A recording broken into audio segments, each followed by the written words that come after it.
Hi viewers. ముందుగా వెనకాల attach చేసిన ఫస్ట్ పిక్ ఏంటి? 2006లో ముంబైలో ఈవినింగ్ పూట 11 నిమిషాల వ్యవధిలో 7 ట్రైన్ బ్లాస్టులకు సంబంధించింది. దానికి కొద్ది రోజుల ముందు తీర్పు వచ్చింది. ఏమని? ముంబై హైకోర్టు ఏమంది? అయ్యా, ఎవరినైతే మీరు హంతకులు అన్నారో, ఎవరినైతే దోషులు అన్నారో సరైన సాక్ష్యాలు లేవని చెప్పేసి రిలీజ్ చేసింది. వారంతా కూడా ముస్లిం సామాజిక వర్గానికి చెందినటువంటి వాళ్ళు. ఇమీడియట్గా మహారాష్ట్ర ప్రభుత్వం సుప్రీంకోర్టుకి వెళ్తే వారిని నిర్దోషులు విడుదల చేస్తారు కదా, దాని మీద స్టే ఇస్తున్నాం, అలానే వాళ్ళు ఇప్పుడు లొంగిపోవాల్సిన అవసరం లేదు, కోర్టు జైల్లో ఉండాల్సిన అవసరం లేదు, బయటే ఉంటారు, సుప్రీంకోర్టులో యాస్గా విచారణ నడిచిద్దని చెప్పేసి అన్నారు. నెక్స్ట్ ఇప్పుడు మాలేగావ్ పేలులు, దానిలో ప్రజెంట్ ఎవరిని నిర్దోషులు ప్రకటించారు? వెనకాల ఉన్నటువంటి 6. ఫస్ట్ ఎవరు? సాధ్వి ప్రజ్ఞా సింగ్ ఠాకూర్. నెక్స్ట్ వచ్చేసి lieutenant colonel Prasad Purohit. Next retired major Ramesh. ఇక ఆ తర్వాత వచ్చేసి సుధాకర్ చతుర్వేది, సుధాకర్ ద్వివేది. నెక్స్ట్ వచ్చేసి సమీర్ కులకర్ణి. నెక్స్ట్ అజయ్. 7. ఈ 7లో మీలో చాలామందికి తెలిసింది ఎవరు? సాధ్వి ప్రజ్ఞా సింగ్ ఠాకూర్. ఏ మాట కా మాట ఆమె నోరేసుకుని పడిపోయిన సందర్భాలలో ఏంట్రా బాబు ఎట్ట మాట్లాడేది అని అనుకున్నా. ఏంట్రా అంటే ఆమె స్టాండ్ ఎటువంటిది, అండ్ అవతల రెచ్చగొట్టే విధంగా వ్యాఖ్యలు చేసిన ఎవరైతే ఉన్నారో వారిని అంటున్నాను నేను అంటది. ఇలా చెప్పుకుంటూ పోతే హిందూయిజానికి సంబంధించి నేను కొంతమందిని వ్యతిరేకిస్తాను, ఎందుకంటే వాళ్ళు మాటలు రిమైనింగ్ కొన్ని తేడాగా ఉంటాయి. అలా అందులో నాకు ఈమె అసలు నచ్చదు. బట్ ఈమెకి సంబంధించిన కేసు ఏంటో చూస్తున్నప్పుడు అన్యాయంగా బలి చేశారు ఈమెని చెప్పేసి బాధేసింది నాకు. మాలేగావ్ పేలుళ్ళు, ఇది ఎప్పుడు? 2008 సెప్టెంబర్ 29 రంజాన్ మాసం. ఒక మసీద్ దగ్గర ఓ స్కూటర్లో ఐఈడి, ఇంప్రొవైజ్డ్ ఎక్స్ప్లోజివ్ డివైస్, ఇది బ్లాస్ట్ అయింది. 6 చనిపోయారు, తర్వాత 95 మంది గాయాలు పాలయ్యారు. దెన్ ఫస్ట్ వచ్చేసి యాంటీ టెర్రరిస్ట్ స్క్వాడ్ వాళ్ళు కేసు టేకప్ చేశారు. బట్ ఆ తర్వాత ఎన్ఐఏకి ఇచ్చారు. ఈ మధ్యలో ఆ స్కూటర్ వచ్చేసి ఈమెదని, ఎవరిది? సాధ్వి ప్రజ్ఞా సింగ్ ఠాకూర్ అని. వీళ్ళ టీం అంతా ఎవరు అన్నప్పుడు ఇందని చెప్పాను కదా, మన ప్రసాద్ పురోహిత్, రమేష్ ఉపాధ్యాయ్, సుధాకర్ ద్వివేది, సుధాకర్ చతుర్వేది, సమీర్ కులకర్ణి అండ్ అజయ్, వీళ్ళంతా ఒక టీం అన్నట్టు. వీళ్ళల్లో నాకు తెలిసి జైల్లో ఉంచారు అందరం కూడా.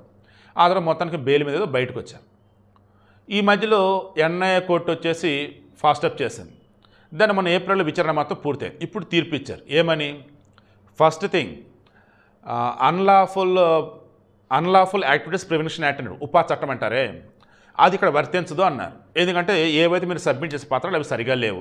So unlawful activities prevention act ఇక్కడ అప్లై కాదు, ఉపా చట్టం పరిధికి రాదు. నెంబర్ 1. నెంబర్ 2, ఆ స్కూటర్ ఏదైతే బ్లాస్ట్ అండ్ స్కూటర్ అన్నారే, ఆ స్కూటరు ప్రజ్ఞా సింగ్ ఠాకూర్ది అని చెప్పేసిన ప్రూఫులు లేవు. తర్వాత ఆ స్కూటర్లో ఐఈడి పెట్టారు, అక్కడ పేలింది ఐఈడీని, బట్ స్కూటర్లోనే పేలిందని చెప్పేసి ప్రూవ్ చేయలేకపోయారు. దెన్ స్కెచ్ మ్యాప్లు ఏవైతున్నాయో అవి ప్రూవ్ చేయలేకపోయారు. అండ్ అక్కడ ఏదైతే రిమైనింగ్ ఉన్నాయో అవి కూడా ప్రాపర్ వేలో ప్రూవ్ చేయలేకపోయారు. మొన్న కూడా అదే కదా, మొన్న ఈ ముంబై ట్రైన్ బ్లాస్ట్లకు సంబంధించి ప్రూవ్ చేయలేకపోయింది ప్రాసిక్యూషన్ వాళ్ళు. ఇప్పుడు అదే, మొన్న ముస్లిం మొత్తం నిర్దోషులు రిలీజ్ అయ్యారు, ఇప్పుడు హిందువులు మొత్తం నిర్దోషులు రిలీజ్ అయ్యారు.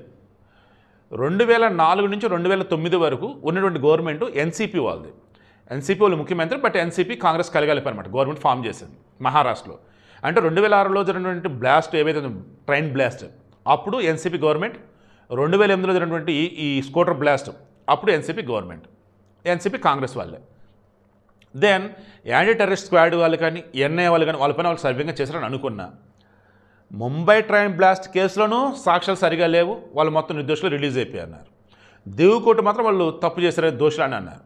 ఇక ఇప్పుడు ఒకటే కోర్టు, ఇక్కడ ఎన్ఐఏ కోర్టు, వీళ్ళు వచ్చేసి ఏం లేవయ్యా సాక్ష్యాలు అసలు అని అన్నారు. 328 మంది సాక్షులను విచారించారు.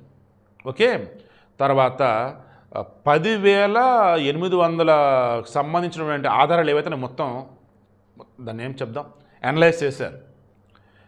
300 సాక్షులు, 10,000 ఆధారాలు, తర్వాత